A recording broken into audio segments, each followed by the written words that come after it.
கோதுமை அடை தோசை செஞ்சு கொடுத்து பாருங்க, கண்டிப்பாக விரும்பி சாப்பிடுவாங்க. சுட சுட இந்த அடை தோசையோட தக்காளி சட்னி, கார சட்னி செஞ்சு கொடுத்தீங்கன்னா வேண்டாம்னே சொல்ல மாட்டாங்க. அந்த அளவுக்கு டேஸ்ட்டு சூப்பராக இருக்கும். முதல்ல ஒரு பெரிய பவுலில் 1 கப் அளவுக்கு கோதுமை மாவு எடுத்துக்கங்க. இப்போ இது கூட 2 டேபிள் ஸ்பூன் அளவுக்கு அரிசி மாவு சேர்த்துக்கங்க. கூடவே 1 டேபிள் ஸ்பூன் அளவுக்கு ரவை சேர்த்துக்கங்க. வறுத்த ரவை, வறுக்காத ரவை எது வேணால் சேர்த்துக்கலாம். அடுத்து இதுக்கு தேவையான அளவு உப்பு சேர்த்துக்கலாம்.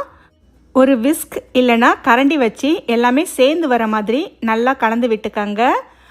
இந்த அடையில் அரிசி மாவு, ரவை சேர்க்கும்போது கோதுமையோட அந்த குழகுழப்பு தன்மை கொஞ்சமாக குறைஞ்சி கொஞ்சம் லேசாக கிறிஸ்பியாக வரும். அதுக்காகத்தான் இருந்தால் சேர்த்துக்கங்க, இல்லைன்னா கண்டிப்பாக ஸ்கிப் பண்ணிக்கலாம்.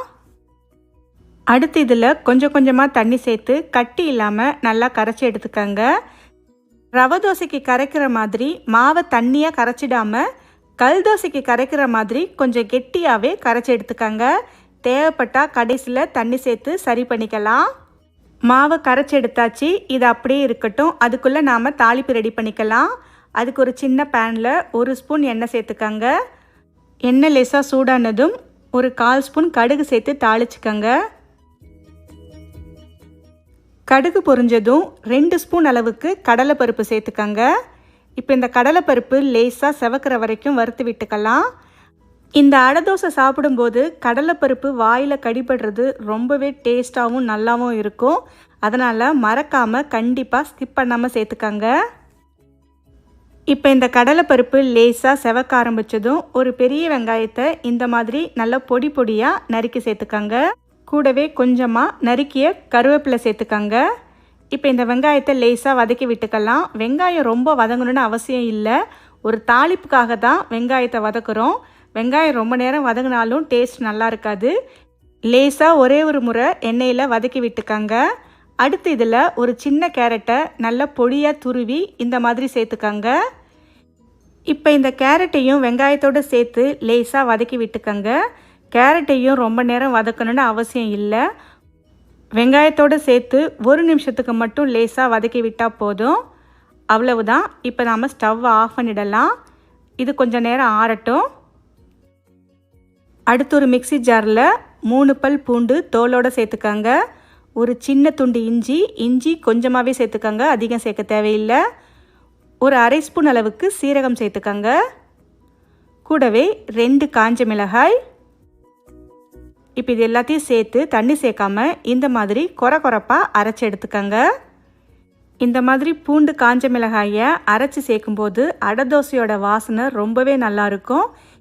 அரைச்ச பூண்டு மிளகாயை கரைச்சி வச்ச மாவில் சேர்த்துக்கங்க.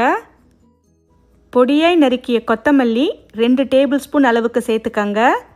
அடுத்து நாம் வதக்கி வச்ச வெங்காய கேரட் தாளிப்பை இந்த சமயத்தில் சேர்த்துக்கலாம். இது எல்லாத்தையும் சேர்த்து எல்லாமே சேர்ந்து வர மாதிரி நல்லா கலந்து விட்டுக்கங்க.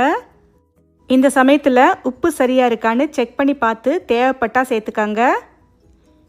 இப்போ இது எல்லாத்தையும் சேர்த்து இன்னும் கொஞ்சம் தண்ணி சேர்த்து இந்த கன்சிஸ்டன்சிக்கு கரைச்சி எடுத்துக்கங்க. இந்த கன்சிஸ்டன்சியில் மாவு இருந்தால் நமக்கு சரியாக இருக்கும். அவ்வளவுதான், மாவு ரெடி ஆயிடுச்சு. அடுத்து ஒரு சின்ன பேன் இல்லைன்னா தோசைக்கல்லை சூடு பண்ணிக்கங்க. கொஞ்சமாக எண்ணெய் சேர்த்துக்கலாம். கல் சூடானதும் நாம் கரைச்சி வச்ச மாவை கொஞ்சம் மொத்தமாக அடை தோசை மாதிரி சேர்த்துக்கங்க. இப்போ இதை மூடி போட்டு மூடி வச்சிடலாம். அடுப்பை மீடியம் ஃப்ளேமில் வச்சு வேக விடுங்க. 1 நிமிஷத்துக்கு அப்புறம் திறந்து பார்த்து இப்போ அடுத்த பக்கமும் நாம் திருப்பி போட்டுக்கலாம். இந்த சமயத்தில் தேவைப்பட்டால் எண்ணெய் சேர்த்துக்கங்க. இப்போ இந்த பக்கமும் நல்லா வெந்து லேசாக செவந்து வர வரைக்கும் நாம் இதை வேக வச்சு எடுத்துக்கலாம். ஒரு 2 நிமிஷத்துக்குள்ளே இது நல்லாவே வெந்து வந்துடும். இந்த அளவுக்கு லேசாக செவந்து வந்ததும் இப்போ நாம் இதை வெளியே எடுத்துடலாம். அவ்வளவுதான். இதே மாதிரி எல்லா மாவையும் சுட்டு எடுத்துக்கங்க. சுட சுட இந்த கோதுமை அடை தோசையோட தக்காளி சட்னி, கார சட்னி, தேங்காய் சட்னின்னு எல்லா சட்னியுமே ரொம்பவே நல்லாயிருக்கும். கண்டிப்பாக இந்த ரெசிப்பியை உங்கள் வீட்டில் ஒரு முறை ட்ரை பண்ணி பார்த்துட்டு எப்படி இருக்குன்னு